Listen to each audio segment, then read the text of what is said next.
इतना आनंद वृष्टि होती है परिवार में। दिन कब निकला रात्रि कब आई किसी को पता ही न चले। 1 वर्ष का कन्हैया हो गया, एक तृणावर्त नाम का राक्षस गोविंद को उठा के आकाश में ले गया। मेरे प्रभु ने तृणावर्त का ही कल्याण कर दिया। डरे नहीं। ये तृणावर्त को बहूड़ा बोलते हैं ब्रजभाषा में। जेठ के महीना में गोल गोल आंधी चलती है ना, बहूड़ा, वही तृणावर्त है। तृणों का समूह, उसमें आप कुछ भी डाल दो ऐसे घूमने लग जाते। गोविंद को उड़ा करके आकाश में ले गया, प्रभु ने उसका कल्याण कर दिया। अब यहां एक बड़ी समस्या पैदा हो गई है। नंद बाबा तो भूल ही गए कि नामकरण भी होता है। कन्हैया को खिलाने में, उनके संग आनंदित होने में इतने तन्मय हो गए हैं कि बाबा गोविंद को नामकरण कराना ही भूल गए, ध्यान ही नहीं रहा। आहा। लेकिन वसुदेव जी ने अपने मन में सोचा कि नंद जी के घर मेरे 2 पुत्र हैं, अभी दोनों में किसी का ही नामकरण नहीं हुआ। नामकरण तो होना चाहिए। बाबा ने अपने कुलगुरु श्री गर्गाचार्य जी बुलाए। गर्गाचार्य जी बोले कहिए। बोले महाराज एक जरूरी कार्य है, नंद जी के गोकुल में आपको जाना है और वहां मेरे 2 पुत्र हैं ना, दोनों का नामकरण करके आना है। आप नामकरण करने अवश्य पधारें प्रभु, लेकिन इस बात का पूरा ध्यान रखना कि नंद जी को यह बिल्कुल पता नहीं चले कि छोटा बाला भी मेरा पुत्र है। बोलो जय श्री कृष्ण। छोटा बाला मेरा पुत्र है, यह बात नंद जी को पता नहीं चलनी चाहिए। जाइए। बोले महाराज आप चिंता न करें, मैं नामकरण करके आऊंगा। और आदरणीय गर्गाचार्य जी सीधे गोकुल में पधारे। बाबा नंद को पता चली संत पधारे हैं, सपरिकर आए और द्वार पे आकर के उनको स्वागत किया। आओ महाराज पधारो। बोलो जय श्री कृष्ण। कहां से? ओहो मथुरा से पधारे आप, आज्ञा महाराज जी। देखिए जी बात यह है, कहीं नामकरण करना, कहीं शादी पढ़ाना, कहीं उपनयन संस्कार करना, अपना तो यही काम है। नंद जी बोले चौखी याद दिवाई महाराज आपने, मेरे घर भी 2 लाला हैं, अभी काऊ को नामकरण ना है भयो, और आप श्री के मुख से नामकरण है जाए तो कितनी प्रसन्नता की बात है। गर्गाचार्य बोले लेकिन आपके पुत्रों का नामकरण करने में मेरे को थोड़ी दिक्कत है। क्या? क्योंकि यदूना महमाचार्य ख्यातश्च भुवि सर्वतः सुतं मया संस्कृतं ते मन्यते देवकी सुतम। आपको शायद मालूम नहीं है नंद जी, मैं वसुदेव जी के घर का आचार्य हूं। यदूनाम अहम आचार्य। और कंस के मन में यह बात पहले से ही घर कर चुकी है कि देवक्याम अष्टमो गर्भो न स्त्री भवितुमर्हसि। देवकी का 8वां गर्भ स्त्री नहीं हो सकता। कंस के मन में कहीं न कहीं यह संदेह घर कर चुका है कि वसुदेव जी ने अपने 8वें पुत्र को नंद जी के घर भेज दिया। अब वसुदेव जी के घर का ब्राह्मण यानी कि मैं गर्गाचार्य आपके पुत्र का नामकरण करूंगा तो कंस ये सोचेगा नहीं क्या? उसको विचार तो होगा ही। तो वसुदेव जी के घर के पंडित जी ने नंद जी के पुत्र का संस्कार किया है, नामकरण संस्कार किया है, तो जरूर नंद जी के घर जो पुत्र है वो वसुदेव का ही पुत्र होगा। नहीं नामकरण करने के लिए वो अपने ब्राह्मण से कराते, वसुदेव के ब्राह्मण को क्यों बुलाते? अब बताओ, समस्या खड़ी हो जाएगी ना। और मेरी वजह से किसी के पुत्र के जीवन में कोई समस्या आवे, ये मैं बिल्कुल नहीं चाहता। नंद जी बोले सुनो महाराज जी, जब कंस को पता ही ना चलेगी तो समस्या काहे को आवेगी? नंद जी आपके यश को मैंने सुना है, हर काम बड़ी धूमधाम से करते हैं आप। आपने अपने पुत्र का जन्मोत्सव धूमधाम से मनाया, 6वें दिन ही 7वें दिन ही पूतना आ गई, मालूम है? आपने अपने बेटियों का अन्नप्राशन संस्कार धूमधाम से मनाया, उसमें सक्टासुर राक्षस आ गया। भीड़ में पता नहीं चलती महाराज, गलत भी आ जाते हैं। आपने 1 वर्ष का उत्सव मनाया, तृणाव्रत आ गया। अब नामकरण संस्कार आप करेंगे और मेरे द्वारा कराएंगे नामकरण अपने बालकों का, और उस भीड़ में फिर कोई राक्षस आ गया तो बोले भीड़ क्यों होगी, क्योंकि आप कोई काम धूमधाम से ही करते। नंद जी बोले गुरु जी हम तो पड़ोसी को भी नौ तो नहीं देंगे, बस पर नामकरण आपके मुख से है जाए। हमें कहां करना है अपने नाम बड़ाई प्रतिष्ठा को, हमारा लाला प्रसन्न रहे बस। गर्गाचार्य बोले ऐसी बात है तो गौशाला के बंद कमरे में नामकरण कराना है तो आप अपनी पत्नी साथ लेकर के आओ, मैं नामकरण कर देता हूं। नंद बाबा ने मैया से जाकर के कही, देवी हमारे घर 2 लाला हैं, काऊ को नामकरण ना भयो, बड़े उच्च कोटि के ब्राह्मण आए भये हैं, आज मैंने के हाथ से नामकरण कराना चाहिए। यशोदा मैया बोली क्यों जी,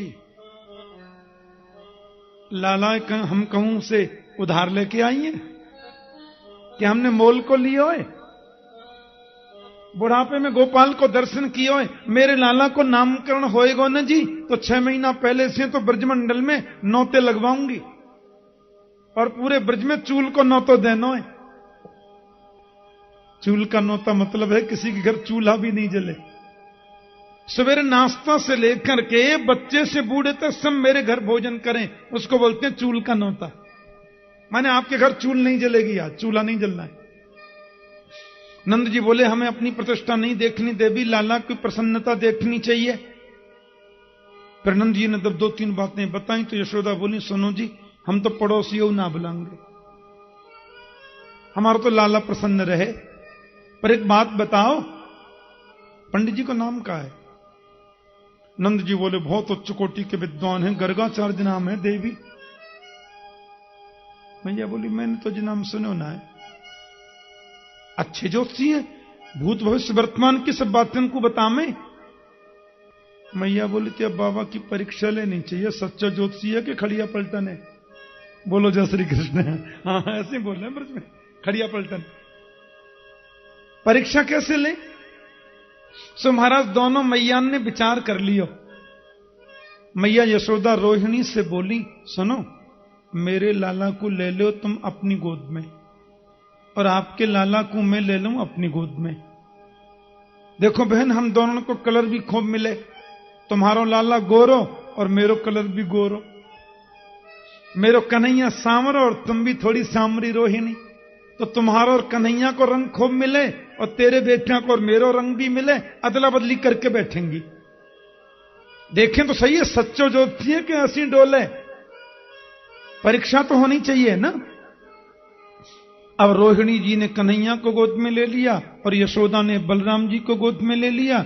दोनों माताएं जाकर के गर्गाचार्य के सामने बैठ गईं। पहले हवन हुआ, ध्यान से सुनना। अब हवन आदि से निवृत्त जब हो गई दोनों माताओं ने देख लिया हवन आदि हो चुका है। गर्गाचार्य ने नीचे से नजर उठाकर के ऊपर देखा और रोहिणी की गोद में बैठे हुए कन्हैया पर जैसे ही नजरें पड़ी सो गर्गाचार्य जी की तो समाधि लग गई। अब देखो समाधि कई प्रकार की होती है, एक होती है ध्यान समाधि, एक होती है भाव समाधि, एक होती है प्रेम समाधि, एक होती है सहज समाधि, एक होती है त्राटक बड़ी समाधि होती है। हाँ गर्गाचार्य ने कन्हैया को ओहो यही तो मेरा ब्रह्म है, यही तो मेरा जगदीश्वर है, यही तो मेरा जगत नियंता है, यही तो मेरा जगदाधार है। और देखते देखते देखते देखते देखते उनकी त्राटक समाधि लग गई। गर्गाचार्य जी की आंखें खुली की खुली रह गई, मुंह खुला का खुला रह गया और श्वास बंद हो गए। त्राटक समाधि ऐसे लगती है, श्वास भी बंद, आंखें भी खुली और मुंह भी खुला। अच्छा, किसी आदमी की आंखें खुली रह जाए, मुंह खुला रह जाए और सांस बंद हो जाए तो आप क्या समझेंगे? गर्गाचार्य सोच रहे हैं यही मेरा ब्रह्म समाधि में है। मैया यशोदा ने रोहिणी जी से पूछी, कहां भयो जा बाबा जी है? रोहिणी बोली, भाल तो चोखो भलो बैठो, जाने कहां भयो। अब दोनों मातान ने बाकी आंखन के पास में चुटकी बजाई, सो पलक गिरे ही नहीं। मुंह के पास में ऐसे हाथ घुमायो। यशोदा बोली, बहना जाके तो श्वास भी बंद है और आंखें खुली रह गई। अजी देखो मुंह खुले और रह गए। रोहिणी बोली, तो फिर मुझे तो ऐसा लगे कि महाराज जी तो पधार गए दिखे। यशोदा मैया बोली, अरे महाराज पधारनो हो तो बाहर जाके पधार दे, मेरे घर में आके काय को पधारे। नंद जी की ओर देख करके बोली, अच्छा जोशी पकड़ के लाए तुम, घर में आते आते पधार गए। पड़ोसी कहेंगे, अच्छा जोशी आओ बहना, कहां भयो? रोहिणी मैया और यशोदा मैया ने हाथ पकड़ के जोर से झकझोर दिए बाबा, सो समाधि टूट गई। क्या है? जब पलक गिरने लगे, मुंह चलने लगा, तो मैया बोली, तुम ठीक ठाक तो हो महाराज? गर्गाचार्य बोले, हमको क्या हुआ था, हम तो पूर्ण स्वस्थ हैं माता। अरे महाराज, आपके मुंह खुले रह गए और श्वास बंद है गए, हम तो घबराए गई, यानी कहां सोच लियो हमने आपके बारे में। गर्गाचार्य ने सोचा, कब तक छुपाऊंगा, पूरी बात बता देता हूं। माता बताऊं मुझे क्या हुआ था? बोले, बताओ महाराज, कहां भयो? रोहिणी की ओर इशारा करके बोले कि आपकी गोद में जो पुत्र बैठा है ना, मैं इसी को देख रहा था। मैया बोली, तो आंख का ही खुली रह गई, मौका को खुले रह गए। अब वो ये कहना चाहते थे कि आपकी गोद में जो पुत्र बैठा है वो साक्षात, कहना चाहते थे वो साक्षात ब्रह्म है, भगवान है। लेकिन गर्गाचार्य ने इतना ही कहा था कि वो साक्षात सो गोद में बैठे हुए कृष्ण ने इशारा किया, उलपट्टी खोलेगो का भैया, यहां बेटा बनने में फायदा है, भगवान बनने में ना है। मैया हमको पुत्र मानती हैं तो गोद में बिठाती हैं, माखन भी खिलाती हैं, लाड़ लड़ाती हैं, दुलार करती हैं, पलना झुलाती हैं। और तुमने कहीं कह दिया कि साक्षात भगवान है, तो भगवान की पूछा कैसे होती है, आप सब लोग जानते। भगवान को अलमारी में बिठा देते, 2 अगरबत्ती सवेरे 2 शाम को घुमा देते। हाँ, मेरी दादी जी जब पूजा करती थी ना अपने मंदिर में, 10, 20, 50 भगवान रखती थी। और पूजा जब करती तो ऐसे थोड़ी करती कि भोग लगाए दियो, थाली में सजाए दियो, तुलसी छोड़ दी, घंटी बजा दी, भोग लगो ना।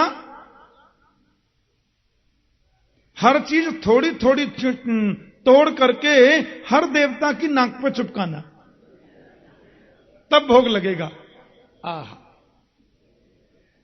कोई देवता बाकी नहीं रह जाए।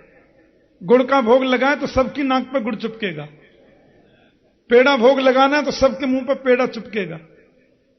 और जैसे ही वो पूजा करके हट जाती, फिर चेंटियों का हमला होता। मैं कहता, अम्मा देखियो जो कहां कर दियो, सवेरे पूजा घर में चेंटी चेंटी है गए, ऐसे को भोग लगाए। बोलो, तू तो खाली कथा कर वो जाने और कछु ना जाने।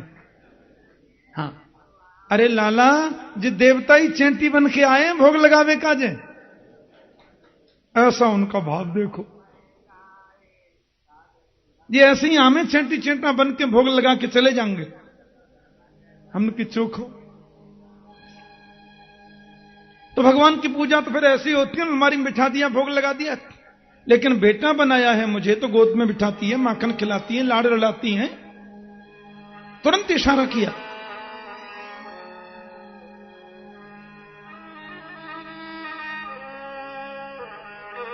जब इशारा कन्हैया ने किया तो गर्गाचार्य तुरंत समझ गए। अब देखना, गर्गाचार्य ने कहा था तुम्हारी गोद में जो बैठा बैठा है वो साक्षात, इतने में इशारा हो गया। बोले, गुणों का खजाना है, ये साक्षात गुणों का खजाना है। इसकी मस्तिष्क रेखा को हम देख रहे थे माता, और मस्तिष्क रेखा देखने में जरा भी पलक गिर जाए तो रेखा पकड़ में नहीं आती, इसलिए मेरी समाधि लग गई थी, त्राटक समाधि। कन्हैया बोले बच गए, बाबा तो आज पोल पट्टी खोल ही देता। मैया बोली बहुत लंबी रेखा देखी महाराज, हम तो बिल्कुल डर गई, जाने कहां भयो आपको, अब नामकरण करो। गर्गाचार्य बोले बड़ी बड़ी चतुर है माताएं, मेरी परीक्षा लेने के लिए अदला बदली करके बैठी हैं दोनों हैं। तो गर्गाचार्य जी मुस्कुरा करके बोले माता, यशोदा बोली देखो बाबा मैं बड़ी हूं ना, तो पहले मेरी गोद में जो मेरा बेटा है ना, बाई को नामकरण करो। गर्गाचार्य ने यशोदा की ओर इशारा करके कहा माता आपकी गोद में जो पुत्र बैठा है वो आपका तो है ही नहीं। भैया बोली मेरो ना तो कौन को है? बोले अयम ही रोहिणी पुत्रो रमयं सुहृदो गुणै आख्यास्यते रामैति बलाधिक्यात् बलम विदुः। आपकी गोद में जो पुत्र बैठा है माता वो आपका नहीं है, अयम ही रोहिणी पुत्रो, ये माता रोहिणी का पुत्र है। मैया ने हीरा की अंगूठी उतारी और बाबा के चरणन में चढ़ाती वही रोहिणी से बोली खड़िया पलटन ना है, सच्चा ज्योतिषी है, ठीक बात बता दे। माता इस बालक का नाम हम रखते हैं राम, आख्यास्यते राम इति, इसका नाम हम राम रखते हैं। लेकिन बलाधिक्यात बलम विदु, बल की अधिकता होने के नाते इसको बलराम बोलेंगे लोग, बलभद्र। जिसका कल्याण पूरे, जिसका बल पूरे समाज का कल्याण करता है वही तो बलभद्र है। बल माने पराक्रम, भद्र माने कल्याण।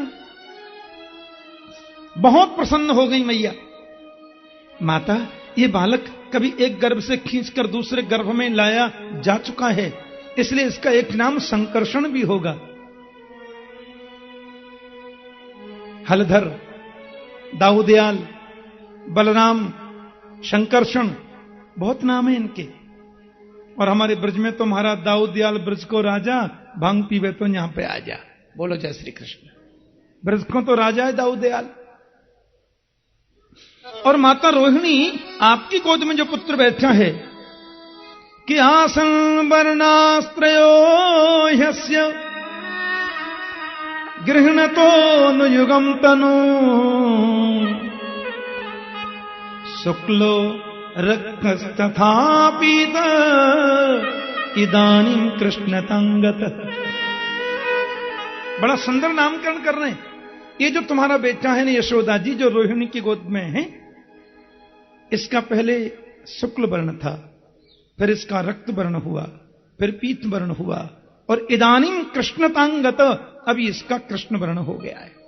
कृष्ण वर्ण त्विषा कृष्णम, कृष्ण वर्ण होने के नाते इसको कृष्ण ही बोलेंगे माता। प्रागयम वसुदेवस्य क्वचिज्जाता तमात्मजः वासुदेव वपु श्रीमान अभिज्ञ संप्रचक्षते। मैया कहती है कि गर्गाचार्य बोले ये बालक कभी वसुदेव का पुत्र भी बन चुका है, मुझे ऐसा लगता है। मैया बोली पूर्व जन्म की बता रहा दीख है, ये कभी वसुदेव का पुत्र भी हो चुका है ना माता, इसलिए वासुदेव वपु श्रीमान अभिज्ञ संप्रचक्षते। जो जानकार लोग हैं वो इनको वासुदेव नाम से भी जानेंगे। वसुदेवस्या पत्यम पुमान वासुदेव, जो वसुदेव का पुत्र है उसको वासुदेव कहते हैं। मैया बोली ज्योतिषी ऊंचो ही है, पूर्व जन्म क्यों जाने सब, पर ये कौन कहे, ये तो अभी की बता रहे हैं। मुरलीधर, दामोदर, केशव, कन्हैया, कृष्ण, कितने नाम बताएं माता। बहूनी संति नामानी रूपाणी च सुतस्य ते। तेरे बेटियों के बहुत नाम हैं माता, बहुत रूप हैं, बहुत गुण हैं, कितना हम बखान करें। मैया ने बहुत सा सुवर्ण दिया। गर्गाचार्य बोले तेरा बेटा तो नारायण के समान गुणों वाला है। मैया बोली दक्षिणा कम हो तो ज्यादा ले लियो महाराज, उल्टी सीधी बात मत बतावे। नेत्रों पर तो पर्दा पड़ा है वात्सल्य का, वात्सल्य के भाव का चश्मा लगाए, और उसमें तो ब्रह्म को छोटा होना पड़ता है। मैया ने बहुत सा द्रव्य प्रदान कर दिया। गर्गाचार्य बोले, इन द्रव्यों की तो मुझे जरूरत नहीं थी माता, फिर भी तुम्हारे आग्रह को मैं टाल नहीं सकता। गर्गाचार्य ने वो सब द्रव्य लेकर के अपने माथे से लगाया और ब्राह्मणों के घर में उसको वितरित करके, और वहां से संत गर्गाचार्य जी चले गए। बोलो जय श्री कृष्ण। ब्राह्मणों के घर उसका वितरण कर दिया। आदरणीय पूज्य सुखदेव जी महाराज कहते हैं, परीक्षित कन्हैया आप थोड़े से बड़े हो गए। आज मैया जब गोपाल को गोदी में लेने को आई, सूरदास जी का बहुत सुंदर पद है। मैं प्रयास करता हूं इस मंच से सूर तुलसी की वाणी ही कही जाए सुखदेव के सहयोग के रूप में। और सूरदास जी महाराज तो कवियों में सूरज हैं, और भागवत के एक एक मंत्र पर सूरदास जी ने कवित्व लिखे हैं। आज मैया जब घर में गई, लाला गोदी में लियो, तो गोविंद पहली बार मुस्कुरा के बोले, मैया। 2 दांत ऊपर हैं और 3 दांत नीचे हैं। अब मैया ने सुनी लाला के मुंह से मैया, सो माता यशोदा के हृदय में तो रसगुल्ला फूटने लगे। अब गोपीन की भीड़ लगी, नजरानी कहा बातें, बहना आज पहली बार मुंह से मैया बोले हो लाला। नंद बाबा घर में जैसी पधारे और बिन्ने कन्हैया गोद में लियो तो बोले बाबा। अब तो ब्रज में नगाड़े बजने लग गए। नंद जी को लाला आज बोल गए हो। बलराम जी घुटमन चलते आए तो बिन से बोले भैया।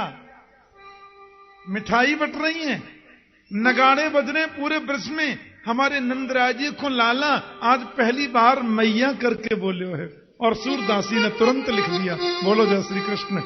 आप मेरे संग में जरा इस आनंद को मनाएं।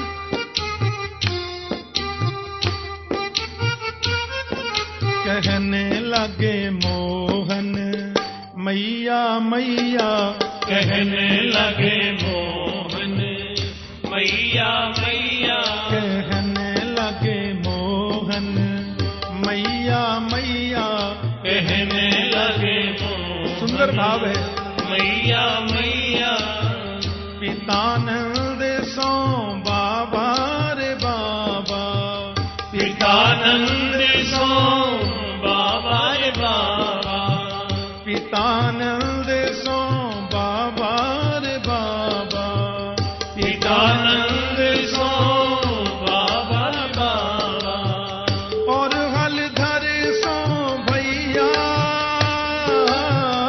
और हलधर सो भैया, और हलधर सो भैया भैया भैया, कहने लगे मोहन मैया मैया, कहने लगे मोहन मैया मैया, कहने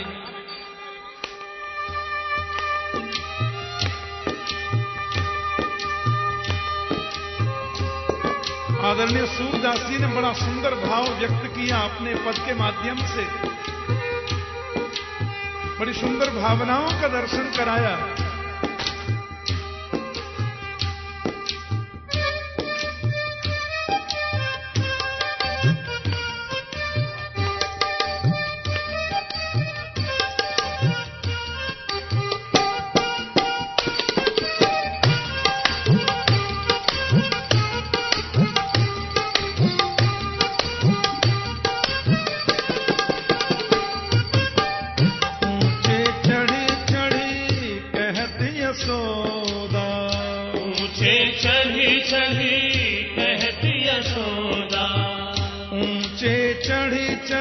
कहत यशोदा, ऊंचे चढ़ी चढ़ी कहती यशोदा, ले ले नाम कन्हैया,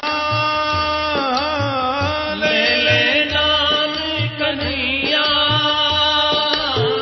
ले ले नाम कन्हैया, कन्हैया कन्हैया कहने लगे मोहन, मैया मैया कहने लगे मोहन, मैया मैया कहने लगे मोहन, मैया मैया कहने लगे मोहन, मैया मैया कहने लगे मोहन, मैया मैया कहने लगे मोहन, मैया मैया दूर खेलन जन जाहू लाल रे, दूर खेलन जन जाओ लाल रे, दूर खेलन जन जाहू लाल रे।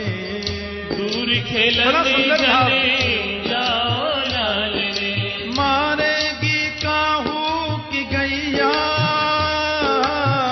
मारेगी काऊ की गैया, मारेगी काहू की गैया, गैया गैया कहने लगे मोहन, मैया मैया कहने लगे मोहन, मैया मैया कहने लगे मोहन, मैया मैया कहने लगे मोहन, मैया मैया नंदरानी के महल में जो खम्भे हैं, उन खम्भों के मणि खम्भों में अपना प्रतिबिंब देखते हैं गोविंद और भाव निमग्न हो जाते हैं। सूरदास जी ने बहुत सुंदर वर्णन किया है।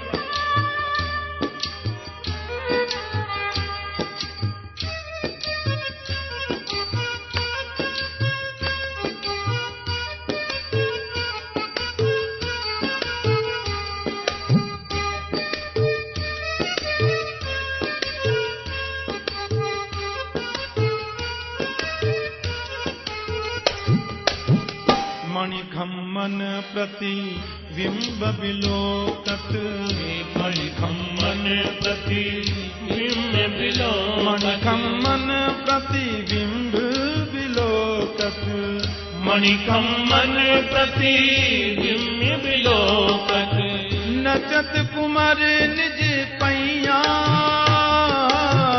नचत कुंवर निज पैया, नचत कुमार निज पैया, पैया पैया कहने लगे मोहन, मैया मैया कहने लगे मोहन, मैया मैया और क्योंकि गोविंद ने मैया कहा तो ब्रज की भावना देखें।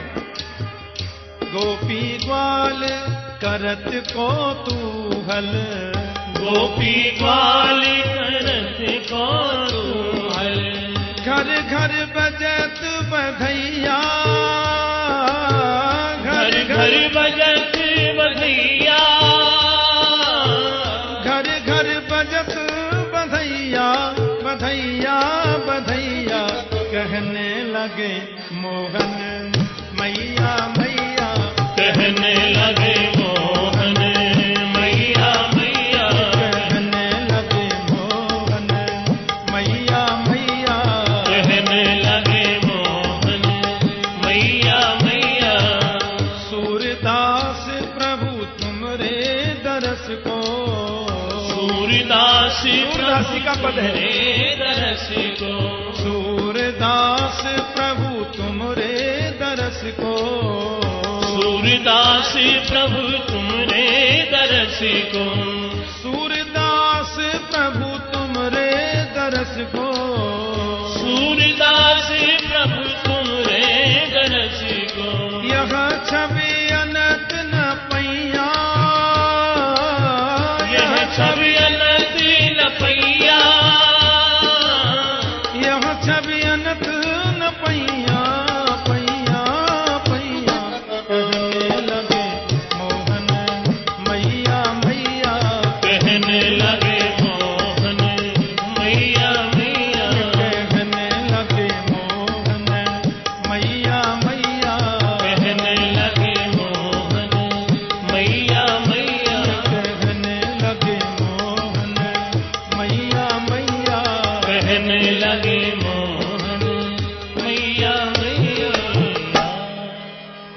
वर्णन कर सकता है।